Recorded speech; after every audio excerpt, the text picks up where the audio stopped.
तुम्हारे कैसे हैं आप लोग? ठीक ठाक है? अच्छा, कोई नया एडमिशन हुआ है? आप दोनों का हुआ है? और लड़कियां भी मुझे नहीं लग रही हैं ऐसे। हैं? डेमो क्लास के लिए आए हो? मतलब कि पेड नहीं हो, ऐसे अटेंड करने आए हो? कौन? आप दोनों? और आप लोग पेड हो? आप पुराने हो? नहीं नहीं, क्लास फेस्ट है कि पहले लीव ही है? तो ये कहो ना।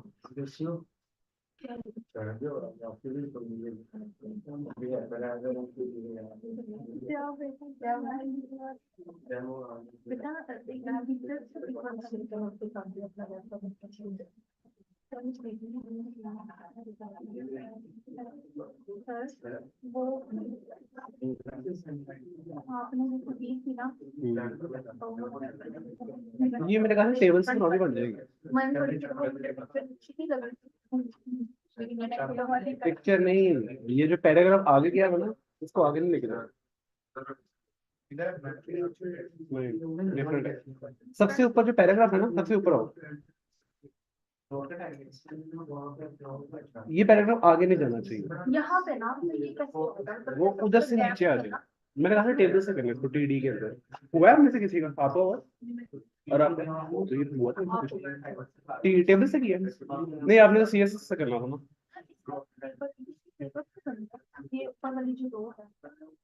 टी डी के अंदर। खैर, दोबारा से आपका बैच स्टार्ट होगा, दोबारा कराऊंगा। अच्छा मेरी बात सुनो। टोटल जो बच्चे हैं वो 3 है हमारे पास, ऐसा ही है? आप ही नहीं हो? एक दो और वो 3। तीनों पेड हो? और एक आप हो। 4 और 2 6। तो आप लोगों का जो एक्चुअल बैच है ना, वो आज से स्टार्ट हुआ है। ठीक है? तो सबका सारा कुछ, ओरिएंटेशन भी दोबारा होगा, स्लाइड भी दोबारा होंगी, एक एक चीज दोबारा होगी। तो ये वाली हैं? ये अब हो जाएगी पोस्टपोन, मतलब इसकी डेट एक्सटेंड हो जाएगी। हमने तो बना दिया इसकी 2 दफा, अच्छी बात है। हाँ, इसकी 2 दफा नहीं, मैंने जो दूसरी है वो आई थी। दोनों दी थी पहले? ये तो दोनों ही बना दी, सर उसकी ऑप्शन नहीं आई, पहले से ही सबमिट।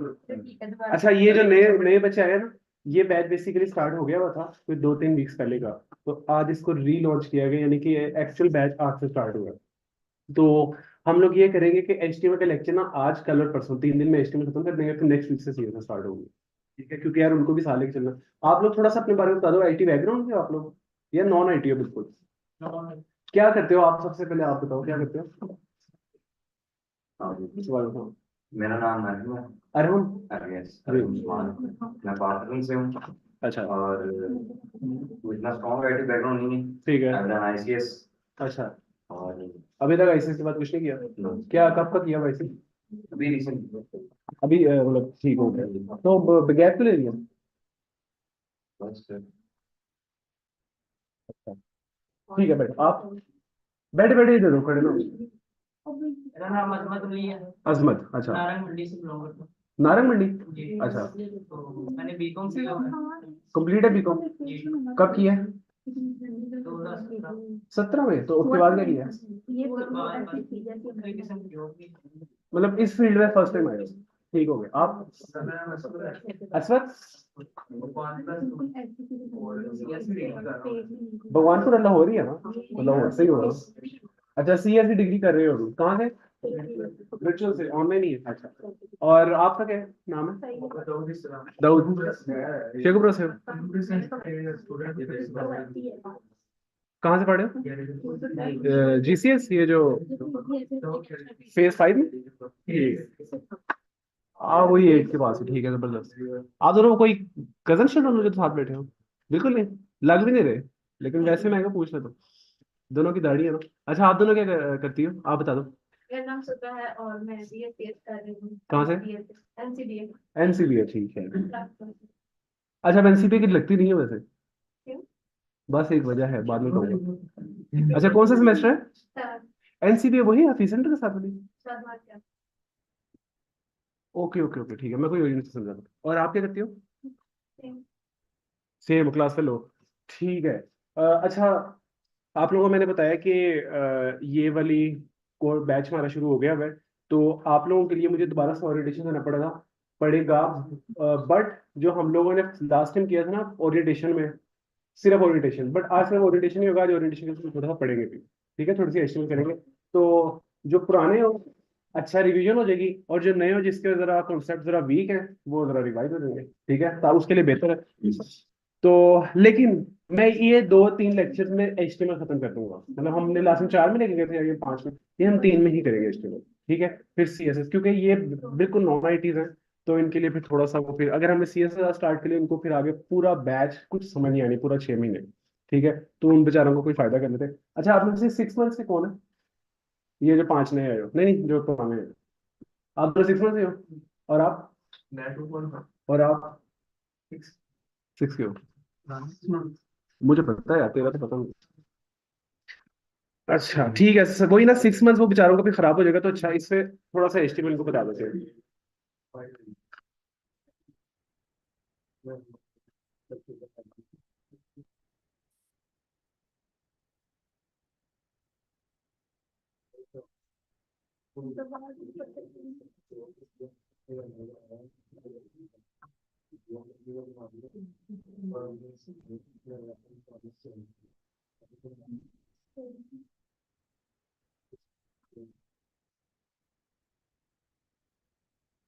हम्म।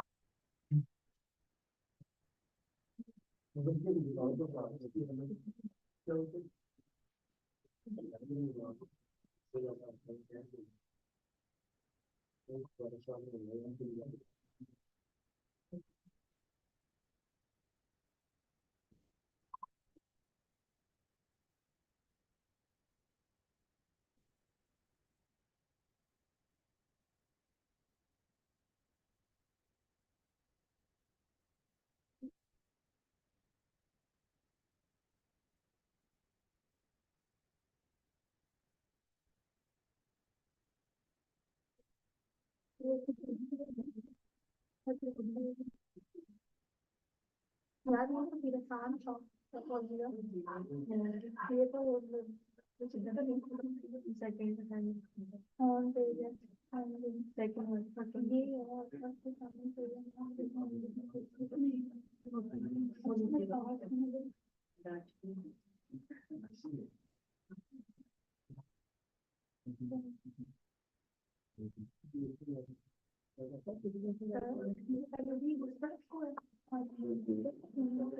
यार थोड़ी सी इधर कर दो, सारी उस तरफ कर रही।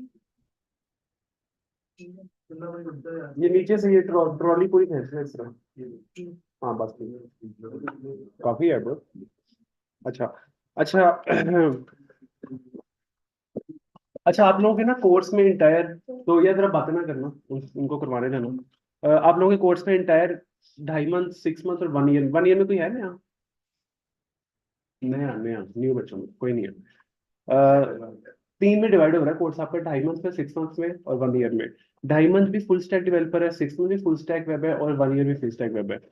और तीनों में आप लोगों ने इंटायर क्या क्या चीजें पढ़नी है वो मैं सारा आप लोगों को गाइड कर देता हूँ, और फिर हम लोग आगे काम स्टार्ट करते हैं।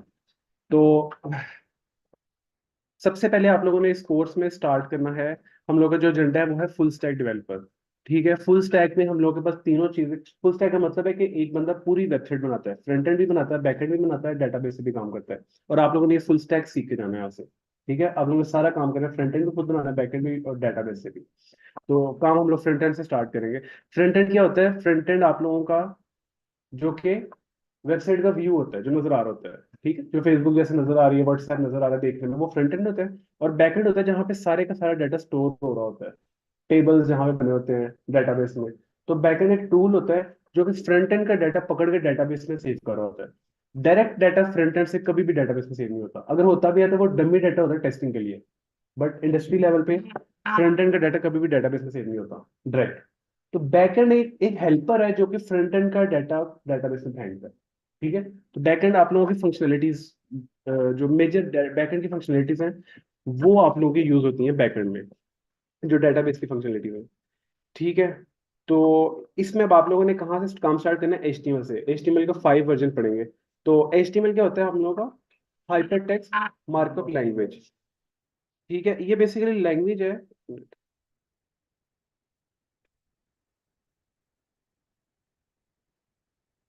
आ, वो HTML होती है आपकी लैंग्वेज, ऐसी लैंग्वेज जिसके ऊपर सारी की सारी कोडिंग होती है। ये HTML है बहुत आसान, फ्रंट एंड की लैंग्वेज है, बट इसके अंदर ही सारी कोडिंग होती है। पहले डे से लेकर आपके लास्ट डे तक, 6 मंथ तक, साल तक, सारी कोडिंग हमने HTML के अंदर ही करनी है। फिर उसके अंदर मजीद लॉजिक सकते हैं, CSS की या वट। अच्छा, HTML आप करेंगे, उसके बाद आता है CSS। मैं हूं तो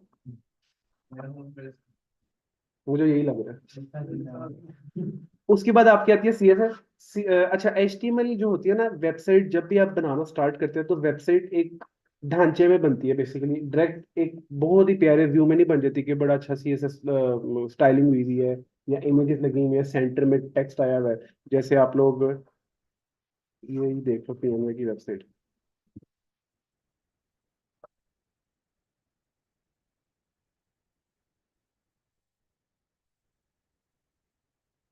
देखो, अभी ये एक वेबसाइट बनी हुई है PNB। अब ये वेबसाइट, यहाँ से किसी डेवलपर ने जीरो ये ब्लैक पट्टी से काम स्टार्ट किया होगा बनाना, उसके बाद फुल बनाता गया होगा ये एक एक चीज। तो जैसे वेबसाइट बनना स्टार्ट होती है, ऐसे ही नहीं बन जाती, वो एक ढांचा बनता है खाली, ग्रे स्ट्रक्चर जिसको कहते हैं। तो उसको HTML कहते हैं। और CSS क्या होता है? कॉस्केटिंग स्टाइलिंग शीट। ठीक है, वो स्टाइल शीट क्या होती है? वो फिर आपकी डिजाइनिंग के लिए यूज होती है। जैसे ये बटन को ब्लू कलर का करना है, मैं माउस लेके जाऊंगा तो ये रेड कलर का हो जाएगा। ठीक है, इसके अलावा ये स्टार्ट लर्निंग हेडिंग से दरमियान में आ जाए, बैकग्राउंड पे ब्लू कलर हो। Each and every styling CSS में आती है। ठीक है, HTML में कोई आप डिजाइनिंग नहीं कर सकते किसी किस्म की। और उसके बाद आपका आता है जावास्क्रिप्ट। जावास्क्रिप्ट क्या होता है? मेरा ये तो अच्छा, ऑनलाइन पर से आपने कोई भी बात करनी है तो आप मुझे टेक्स्ट कर सकते हैं।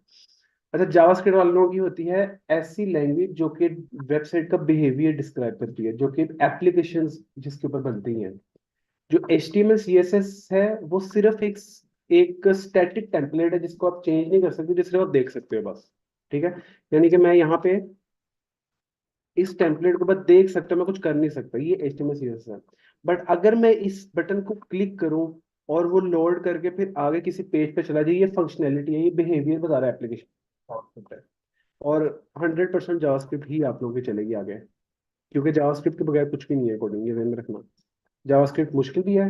जावास्क्रिप्ट जब खत्म हो जाती है तो बच्चे आधे छोड़ते भी हैं बीच में से, जिनको नहीं समझ आ रही होती है, जो छुट्टियां करते हैं या जो काम असाइनमेंट आसान नहीं कर रहे होते, वो साथ साथ जाते रहते हैं। जावास्क्रिप्ट से पहले पहले तो बहुत मजा आ रहा होता है, कोडिंग बड़ी आसान है, बहुत मजे की। बट JS में, बट मैं अगेन वही बात सबको कहता हूँ कि जावास्क्रिप्ट में जिस बच्चे ने सारे लेक्चर ले रहे हैं, टाइम पे आ रहा है और असाइनमेंट्स कर रहा है, और जो मैं क्लास में टास्क दूंगा वो कर रहा है, बस वो एंड तक मेरे साथ चलता होता है। उसके लिए जावास्क्रिप्ट कोई मुश्किल चीज है ही नहीं। ठीक है, तो ये सबसे इंपॉर्टेंट चीज है। एक व्लॉग मैं देख रहा था यूट्यूब फेसबुक पे, एक बंदा दुबई गया था, कहता है यार यहाँ पे दुबई में एप्लीकेशन डेवलपमेंट का इतना काम है, बट अगर किसी बच्चे को फ्रंट एंड सारा आता है, HTML CSS bootstrap media query, हर किस्म की designing, UI UX user interface, एक एक चीज आती है, बट उसको जावास्क्रिप्ट नहीं आती ना, तो उसका कोई स्कोप नहीं है यहाँ पे। इवन रिएक्ट Node.js PHP भी आती है उसको, लेकिन जावास्क्रिप्ट की लॉजिक बनानी नहीं आती तो उसका कोई स्कोप नहीं है यहाँ पे। और दूसरे तरफ कहता है कि अगर किसी को कुछ भी नहीं आता, इवन के HTML भी नहीं आता, HTML होता है कि ये भी नहीं पता, बट बाय चांस उसकी जावास्क्रिप्ट की लॉजिक्स बहुत अच्छी है, तो उसका यहाँ पे बहुत स्कोप है। तो इसलिए आप लोगों ने ना, जब जावास्क्रिप्ट स्टार्ट होगी तब आपने बहुत ज्यादा मेहनत किया कि नहीं, मेरे लेक्चर अलग देखा करने, घर जाके मैं साइट्स बताऊंगा वहां से अलग किया करेंगे।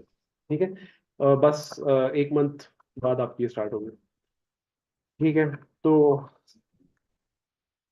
एक मैं आपको फाइनल टचअप दे देता हूँ कि 2.5 मंथ और 6 मंथ वालों ने करना।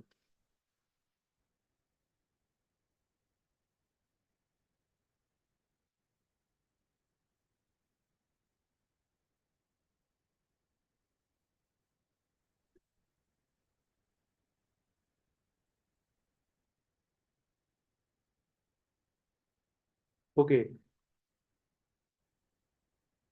सबसे पहले आता है आप लोगों का फ्रंट एंड। तीन चीजें हैं फुल स्टैक के अंदर: फ्रंट एंड, उसके बाद आता है आप लोगों का बैक एंड, और उसके बाद आता है आज डेटाबेस। ठीक है, फ्रंट एंड को कुछ लोग क्लाइंट साइड लैंग्वेज भी कहते हैं। ठीक है, यानी कि क्लाइंट साइड, यानी कि मैं एज अ क्लाइंट इसको सिर्फ देख सकता हूँ। बट बैकएंड को क्या कहते हैं? Server side language.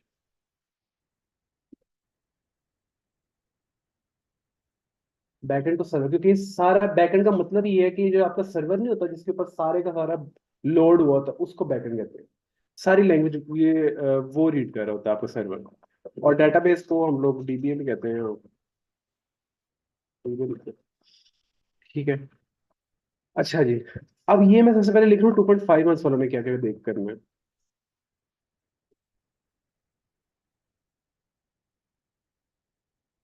सबसे पहले आप लोगों ने एचटीएमएल करनी है, कौन सा वर्जन?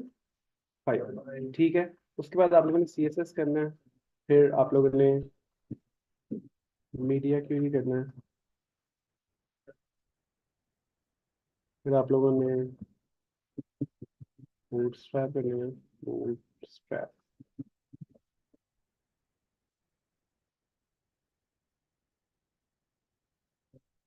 जावास्क्रिप्ट। और फिर जेक्यूरी।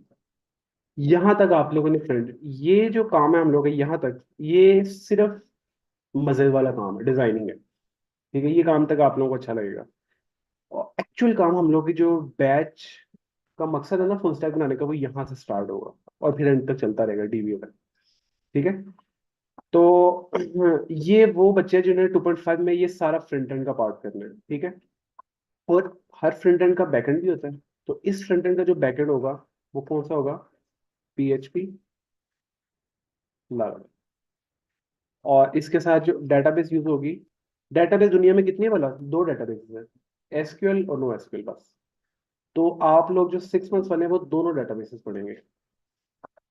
तो माई एसक्यूएल। ठीक है।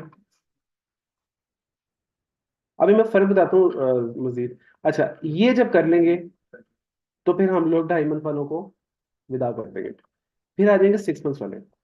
अगेन 6 मंथ वाले एक और टूल पढ़ेंगे फ्रंट एंड का, जिसका नाम है रिएक्ट या एंगुलर, बल्कि एंगुलर तो खत्म कर दिया आपके बैच से।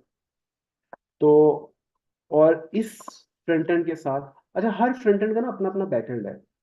तो उस फ्रंट एंड का बैक एंड वो लैंग्वेजेस है, ये सारी लैंग्वेज। और जो रिएक्ट है उसकी बैक एंड लैंग्वेज है नोड जेएस, एक्सप्रेस जेएस, जिसको मर्ज स्टैक भी कहते हैं।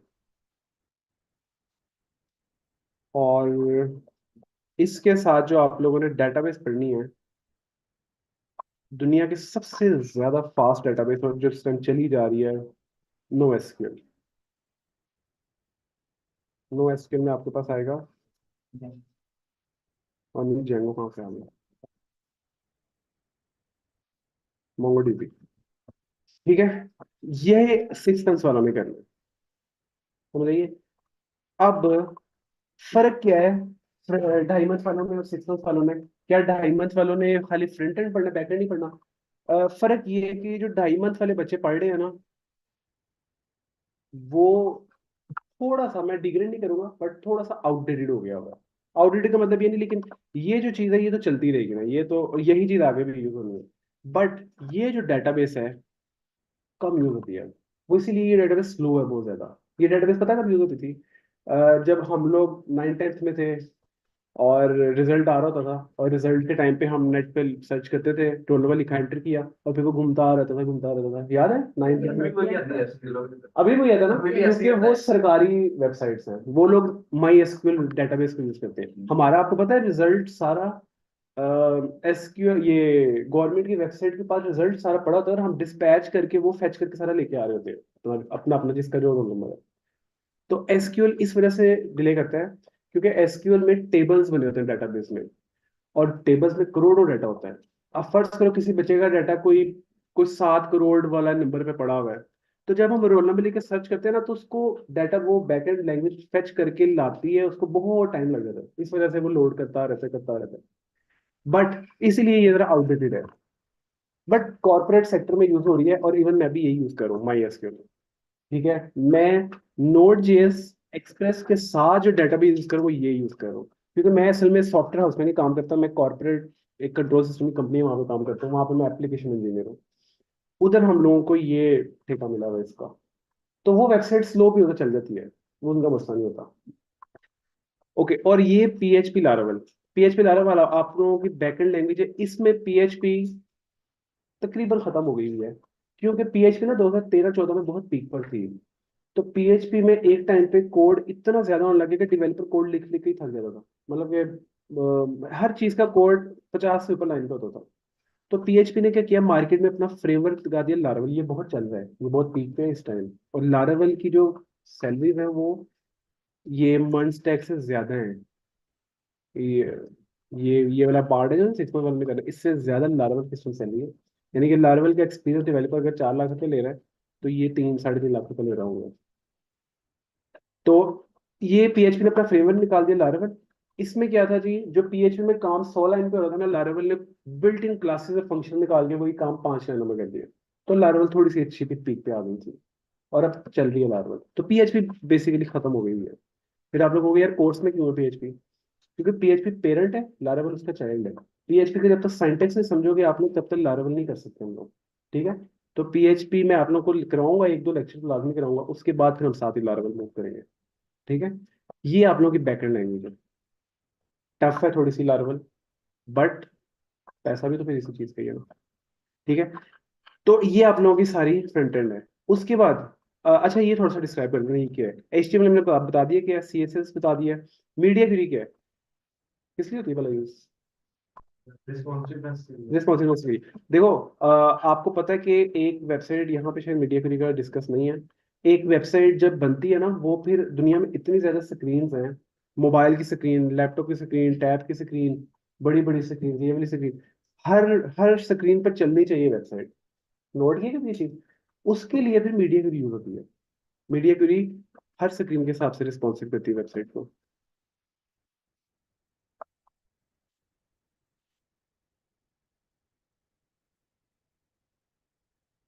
ओके। तो इसलिए मीडिया क्वेरी यूज होती है। और बूटस्ट्रैप क्यों यूज होती है? बूटस्ट्रैप है क्या? बूटस्ट्रैप सीएसएस का फ्रेमवर्क है। अब देखो बूटस्ट्रैप और मीडिया क्वेरी दोनों का एक ही पर्पस है कि ये वेबसाइट को रिस्पॉन्सिव करते हैं हर स्क्रीन के साथ। फर्क ये है कि मीडिया क्वेरी में दुनिया में कितने स्क्रीन है? 5, 4 नहीं 5, 5 स्क्रीन है। 5 स्क्रीन है।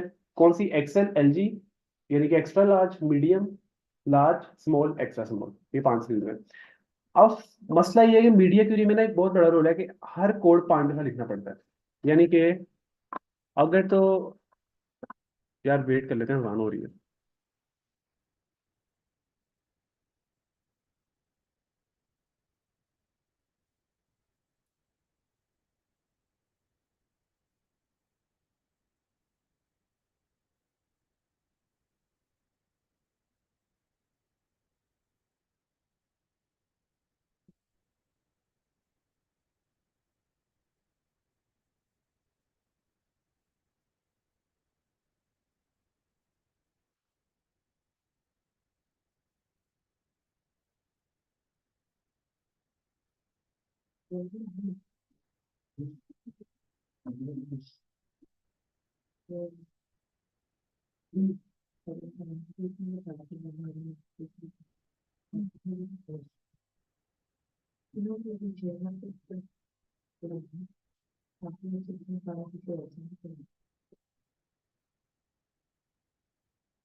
बोलते रहो।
अच्छा। अच्छा, मीडिया की भी बात हो रही थी कि जितनी स्क्रीन हैं, जैसे आपकी 5 स्क्रीन है, वो हर स्क्रीन के हिसाब से आपकी वेबसाइट को रिस्पॉन्सिव कर देती है। जैसे ये एक बड़ी स्क्रीन है, 100% वेस्ट टाइम, ये सबसे बड़ी स्क्रीन है। और इससे बड़ी स्क्रीन ये है, ठीक है। और इससे छोटी स्क्रीन ये है, उससे छोटी स्क्रीन ये है। और इस तरह हर स्क्रीन के हिसाब से कोड आपका एडजस्ट होता है। जैसे ये मेन्यू देखो सबसे ऊपर, बड़ी स्क्रीन पे मेन्यू क्या है? ब्लैक पट्टी वाला, एक पेज पे, एक ही लाइन पे। जैसे ही वो, अब आपको आपको क्या लगता है मोबाइल पे ऐसे खुल सकता है कभी? मोबाइल तो इतनी सी छोटी सी होती है, उस पर कैसे एक लाइन में खुलेगा? तो वैसे इन्होंने ना, ये वेबसाइट की कुछ ज्यादा ही आउटडेटेड हो गई है। अब जो मेन्यू है ना, वो बटन में चले जाते हैं मोबाइल में, जैसे ये मैंने बनाया था अपनी वेबसाइट में।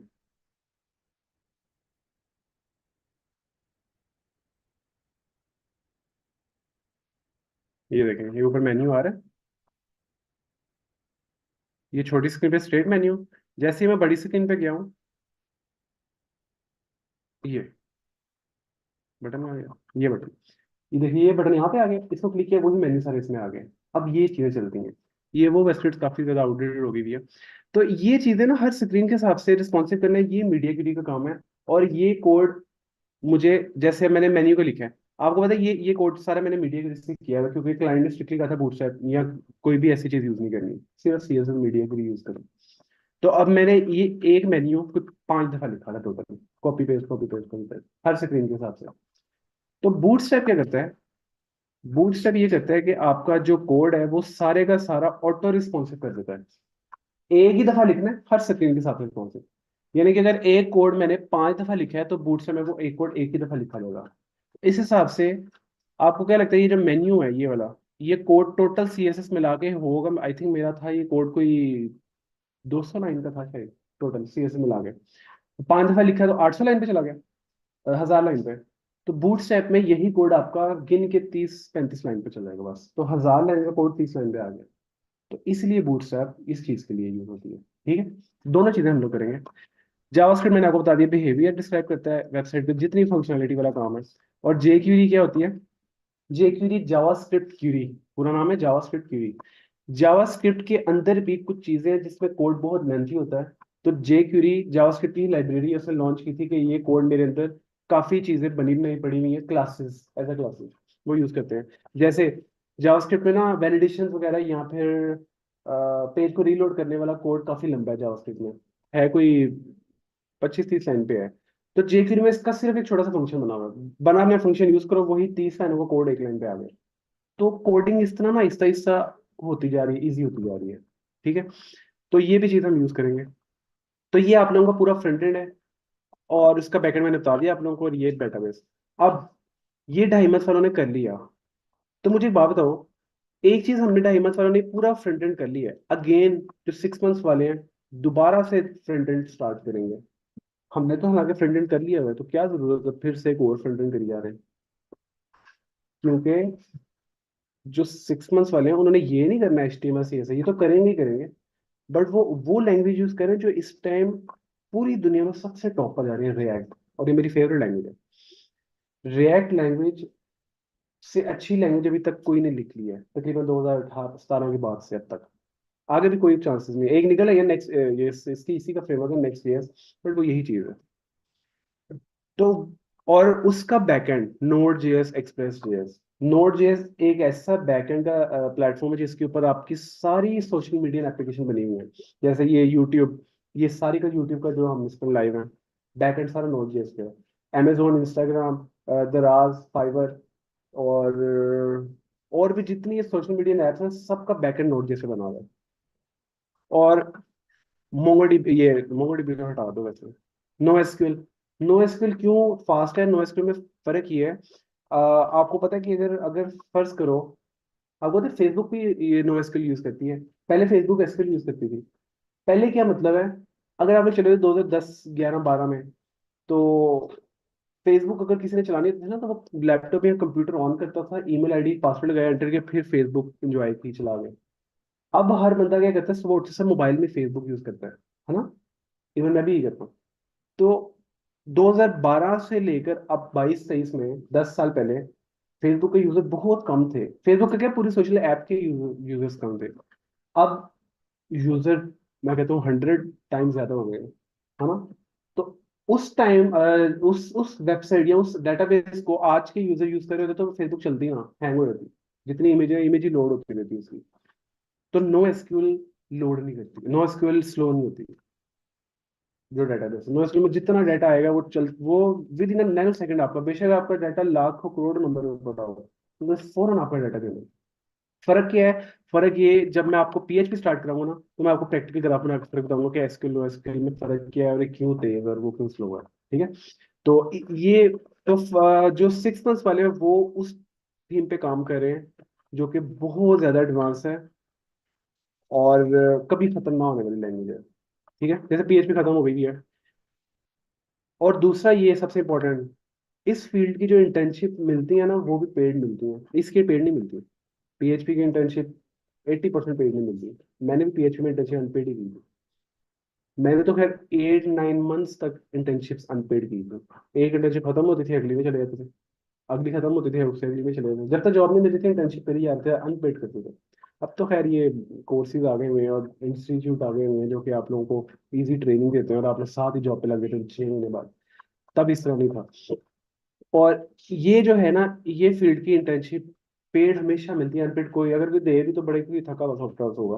पेड मिलती है, और कम से कम 30-35 मिल जाता है आराम से इंटर्नशिप पे 2 मंथ का। उसके बाद पेड हो जाती है, ज्यादा रहती है। ठीक है? तो जो 2.5 मंथ वाले हैं उनको मैं ये रेफर करूंगा कि एक दफा ना ये वाली चीज लाजमी पढ़ के जाना, इसके बगैर ना जाना छोड़ के। ये तो पढ़ना ही। पता क्या सीन है, ये जो है ना, लारावल मुश्किल है थोड़ी सी, थोड़ी सी ज्यादा नहीं, बस जो कंसिस्टेंटली काम करेगा उसके लिए ईजी है। ये बहुत आसान है। ये लैंग्वेज अगर जावास्क्रिप्ट आपकी अच्छी है ना, क्योंकि नोड जेएस है, पीएचपी का जावास्क्रिप्ट से कोई ताल्लुक नहीं है, बट जावास्क्रिप्ट का आगे फ्रेमवर्क है नोड जेएस। जावास्क्रिप्ट आती है तो नोड जेएस आप लोगों के हेल्प होगा, बहुत आसान है। लारावल जो है ना, ये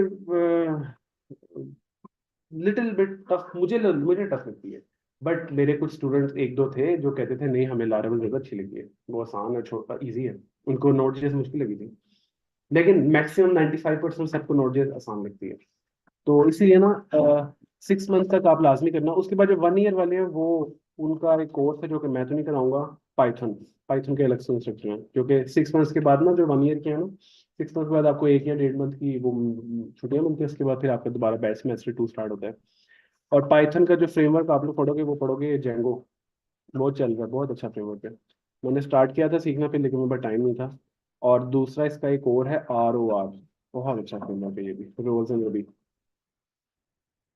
How advanced should your provincial HTML CSS while learning React and Angular? A basic understanding sufficient, or do we need to cover advanced concept level? Obviously ये तो मैं बता रहा हूँ कि आप लोगों को एडवांस concept सीखने की जरूरत है, जो कि आप लोगों के इसमें आएंगे, लेकिन ये तो आप लोगों ने कर लिया, ये नहीं आएगा तो ये आप डायरेक्ट नहीं सीख सकते। समझ रहे? तो बेसिक से एडवांस की तरफ जाना पड़ेगा आप लोगों को। तो 2.5 मंथ वाले बेसिक करेंगे, 6 मंथ वाले ज़्यादा एडवांस काम करेंगे। ये मेरा पॉइंट था। ओके, तो पता नहीं कौन सी बात जहन में आई थी मेरी, खैर। नहीं, ये जाएंगे, ये तो आपका कोई और इंस्ट्रक्टर वो आपको कराएंगे, ये 1 ईयर वाले का। ठीक है? तो ये आप लोगों का पूरा बैच है, और ये सारी चीजें जो मैंने अभी तक लिखी है ना, ये पूरी ये लैंग्वेजेस है, ये हेडिंग नहीं है खाली। ये एक एक लैंग्वेज पे हम लोगों को हफ्ता लग ज्यादा लगने हैं बल्कि। खाली HTML पे मैं तो 5 दिन लगाता हूँ, CSS में 5 दिन, मीडिया क्वेरी फॉर्म होती है, बूटस्ट्रैप में कोई 5 दिन, जावास्क्रिप्ट में वाहिद मैं बंदा हूँ पूरे PNV में जो एटलीस्ट 10 लेक्चर्स करवाता हूँ। वरना जावास्क्रिप्ट अगर आप कंटेंट देखें कभी वो फ्लेक्स खोल के जो आपके यहाँ पे था, या फिर 3 लेक्चर लिखे हैं सिर्फ, ये 3 लेक्चर में जावास्क्रिप्ट पॉसिबल ही नहीं है, 3 लेक्चर में जावास्क्रिप्ट बच्चे को आ जाए। वैसे यूट्यूब में लिखे हुए हैं बड़े के लर्न जावास्क्रिप्ट इन 15 मिनट्स, झूठ है सब कुछ। मैं जावास्क्रिप्ट पे ना ज्यादा मेहनत करवाता होता हूँ, क्योंकि जावास्क्रिप्ट ही आपका बुनियाद है। तो जावास्क्रिप्ट में एटलीस्ट 9 से 10 लेक्चर इजीली मैं करवा देता होता हूँ। तो ये आप लोगों का जनाब पूरा लेक्चर है। तो थोड़ा सा ना मैं आप लोगों को आज से ही काम शुरू करने में आप लोगों को सेटअप बता दूं कि अपना सिस्टम कैसे सेटअप करना है, और HTML से हम लोग स्टार्ट करने लगे हैं। ठीक है। तो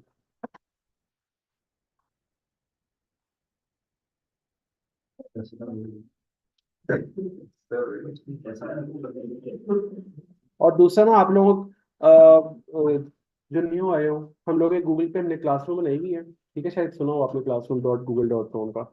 उस पे हम लोग अपनी सारी डेली की डेली में जितना काम करते हैं वो सारा मैं जिप फाइल में करके अपलोड कर देता हूँ। लिंक्स चलना स्टार्ट हुआ है यूट्यूब पे? अभी भी नहीं हुआ है? क्या कि नहीं बड़ा मसला आ रहा है। हो गया पूछेगा वो क्या होगा। यार तो जो आज का लेक्चर है वो अपलोड। आज का? वैसे जो बाकी पहले है ना वो डाउनलोड करके फिर मैं एक मिनट भी देख लेता हूँ।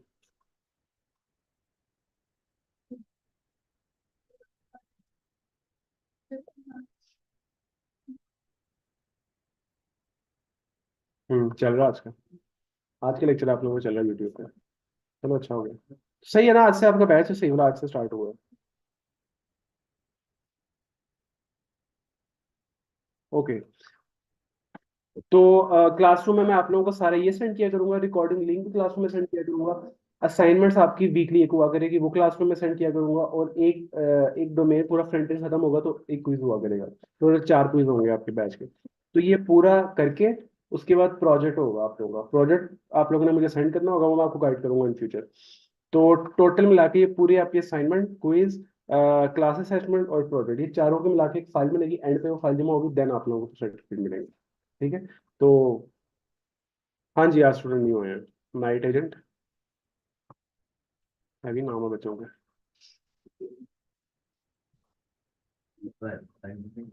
तो कल तो सारे यहाँ पे पेड होंगे, कल मैं आप लोगों को क्लासरूम में ऐड करूंगा। ठीक है। आज तो बच्चे कुछ अटेंड करें, कुछ ऑनलाइन भी वैसे अटेंड करें, तो इसलिए आज नहीं मैं ऐड करूंगा। अच्छा, सबसे पहले आप लोगों ने क्या करना है, हाँ, जो टेक्स्ट एडिटर हम लोग यूज करेंगे वो हम लोग करेंगे VS code, visual studio code. आप लोगों ने गूगल पे जाना है, यहाँ पे लिखना है visual studio code free download. ठीक है। ये पूरी लाइन लिखेंगे तो आप लोग ये फर्स्ट वाले को ओपन करना। ठीक है। जैसे ही ओपन होगी, ये आप लोगों की विंडोज के लिए है, तो आपने विंडोज ही सारे यूज करे होंगे। विंडोज पर जाके ये यूजर इंस्टॉलर पे ये 64 बिट को आपने क्लिक कर देना, बस डाउनलोड हो जाएगा। इस तरह से क्लिक किया, वो देखना राइट साइड पे ऊपर यहाँ पे ना कुछ आएगा, वो देखो। अभी डाउनलोडिंग स्टार्ट हो गई, कंट्रोल J करके आप देख लोगे डाउनलोड चल रही है। ये 90 MB का बहुत स्लो सी फाइल है, मैं इसको पॉज कैंसिल कर रहा हूँ। तो जैसे ही डाउनलोड हो जाएगी, आप लोगों ने इसको नेक्स्ट नेक्स्ट करके इंस्टॉल करना। VS कोड आपका इंस्टॉल हो जाएगा। ठीक हो गया। एक तो ये चीज होगी। उसके बाद जब ये इंस्टॉल हो जाएगा तो ये आप लोगों का VS कोड डेस्कटॉप पे आ जाएगा, ये पड़ा हुआ है। ठीक है, यहाँ से भी आ जाएगा। स्टार्ट पे क्लिक करोगे, इधर भी लिखोगे विजुअल स्टूडियो कोड, ये भी आ जाएगा। ठीक है। इसको आप लोगों ने ओपन कर लेना है। अच्छा, ये PHP पे कोई काम होगा। अच्छा, ओपन कैसे करना है? अब आप लोगों ने एक फोल्डर बनाना है, इस फोल्डर पे ओपन करना है, यानी कि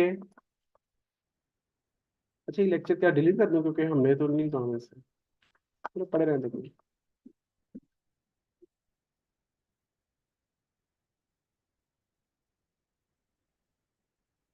आप लोगों ने क्या करना है, फोल्डर बनाया मैंने जैसे भी बनाया है, राइट क्लिक करोगे तो इस पे नहीं आएगा भाई, इसको ओपन कर लो। जैसे ही ओपन करोगे, ये सबसे ऊपर एक सर्च बार आ रही है, क्लिक करके यहाँ पे लिखना है CMD। CMD क्या होता है? Command prompt. इसको क्लिक करोगे तो ये देखो जो मैंने फोल्डर बनाया था ना आज की डेट का, वो फोल्डर आ गया यहाँ पे। इधर जाके लिखना है कोड स्पेस डॉट, तो ये आपका VS कोड ओपन हो जाएगा। ठीक है, सर्च बार में CMD लिखना है, CMD क्लिक करके ऊपर लिखना है कोड स्पेस डॉट, तो वो आपका VS कोड ओपन हो जाएगा। हाँ, और अगर आप लोगों को थोड़ा सा समझ कम भी आ रही होगी ना, कि आप कह यार ये चीज दोबारा से बता रहे हो और आप लोगों को शर्म आ रही है, तो टेंशन नहीं लेनी, यूट्यूब पे आपका रिकॉर्ड हो रहा है साथ से लेक्चर, घर जाके फिर बेशक आप 10 दफा देख लेना यूट्यूब पर लेक्चर, और साथ साथ मुझे पूछते भी रहना। ठीक है, अच्छा, अब ये आप लोगों का VS कोड ओपन हो गया। इसमें आप लोगों ने सिर्फ दो चीजें ध्यान में रखनी है, ये दो चीजें। ठीक है, ये फाइल के लिए होती है, ये न्यू फोल्डर्स के लिए होती है। फोल्डर भी छोड़ दो, मैंने फोल्डर आपको कोई बताया ही नहीं है। तो यहाँ से जाके आप लोग एक न्यू फाइल बनाते होते हैं। हम लोग क्या करने लगे? HTML। तो जितनी भी फाइल्स बनेंगी वो HTML के साथ बनेंगी। ठीक है, यानी कि फाइल का नेम, कोई भी नेम रखो यहाँ पे, इंडेक्स, ये फाइल का नेम डॉट HTML लाजमी लगाना है। अगर HTML करें तो HTML, CSS करें तो CSS, जावास्क्रिप्ट करें तो JS। ठीक है, तो ये तीन ही ऑप्शन होती है। HTML के साथ आपने ये लिंक कर देना। अगर HTML में हम CSS के टैग वगैरह यूज करें, HTML में CSS के टैग कर सकते हैं, HTML के अंदर CSS के टैग यूज कर सकते हैं, चल जाएगा। उसको इनलाइन CSS कहते हैं, वो मैंने आज बस करवाना था, बट अब नेक्स्ट वीक करवाऊंगा। ठीक है, अच्छा, HTML हम कौन से यूज करें? 5। आप लोगों ने यहाँ पे लिखना है HTML, इसमें थोड़ा सा ना लाइट कर देते हैं।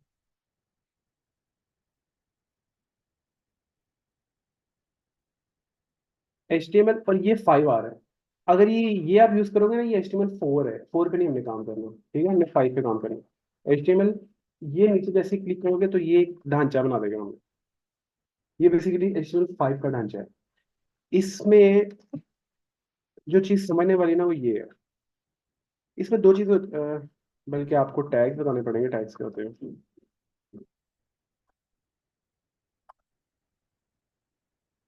अच्छा, सबसे पहले HTML में ये ज़हन में रखो कि टैग्स क्या होते हैं। टैग्स बेसिकली होते हैं syntax to write the code of HTML, यानी कि HTML के अंदर जितना कोड होता है वो टैग्स के अंदर यूज होता है। और वो जो टैग्स होते हैं वो ये टैग, ये जो स्क्वायर ब्रैकेट्स होती हैं आप लोगों की, ये वाले टैग्स हैं। इसके अंदर जो काम करने के लिए, इसके बगैर कुछ नहीं लिखना है। HTML का मतलब ये टैग। ठीक है, इसके अंदर आपने जो करना है करना है। तो टैग्स कितने टाइप्स के होते हैं?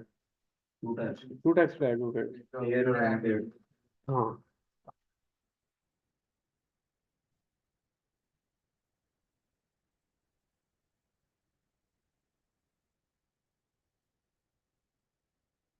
एक आपके होते हैं सिंगल टैग, और एक होते हैं पेयर टैग। ओके, अच्छा, जो सिंगल टैग होते हैं ना, ये बेसिकली पेयर का मतलब है ये टैग ओपन, टैग के जाहिर सी बात अंदर कोई ना कोई नाम लिखेंगे, ये टैग बंद, बस ये सिंगल टैग है। पेयर टैग का मतलब है कि उसकी जोड़ी आ जाएगी साथ। ठीक है, यानी कि यहाँ पे आके आपने लिखना है टैग का नाम बंद, और फिर दोबारा ओपन, स्लैश डाल के अगेन टैग का नाम और टैग बंद, ये पेयर टैग है। ठीक है, this is single tag, this is pair tag. तो ये आप लोगों के टैग होते हैं। अब वापस ढांचे में आते हैं। इसमें क्या है जी, सबसे पहले ये लिखा होता है डॉक टाइप, यानी डॉक्यूमेंटेशन टाइप, HTML। HTML5 का बस स्ट्रक्चर है। उसके अंदर दो चीजें हैं। एक, यार वो, हाँ ये उसके अंदर सबसे पहले एक टैग है हेड का, पेयर टैग है। एक टैग है बॉडी का, पेयर टैग है। ठीक है, और ये HTML बेसिकली बता रहा है इसके अंदर, यानी कि ये देखो, ये HTML का टैग, अगर मैं इस सबको खत्म करके खाली यही लिखूं तो ये भी HTML का ही टैग है। ठीक है, ये भी HTML का ही टैग है, बट HTML5 में इसके अंदर हेड का टैग दिया हुआ है, इसके अंदर बॉडी का टैग दिया हुआ है। तो इस तरह हम लोग, अच्छा जी, ये तो समझ आ गई। अब हेड में क्या होता है, बॉडी में क्या होता है? हेड के अंदर आप लोगों के सारे वो वाले लिंक्स आते हैं जो कि आप लोगों को, यूजर को शो ना हो रहा हो बट बैक में चल रहा हो, जैसे डॉक्यूमेंट्स, या फिर ऐसी चीज जो हमने वेबसाइट पे ना शो करनी हो, जैसे ये जो सबसे ऊपर लिखा होता है, ये लिखा ना ऊपर, या फिर मैंने गूगल लिखा है, ये ऊपर गूगल लिखा हुआ है टैग, टैग के ऊपर। ये चीजें सारी आपकी हेड के टैग में आती हैं। बट जो एक्चुअल कोडिंग है, जिस कोडिंग के थ्रू हमने ये सारा कुछ डेवलप करना है, वो सारा काम बॉडी के टैग में आता है, जो कि हम लोगों ने खुद लिखना है यहाँ पर। ठीक है, तो ये आप लोगों का पूरा होता है, इससे आप लोगों को इतना ताल्लुक नहीं है। ये मेटा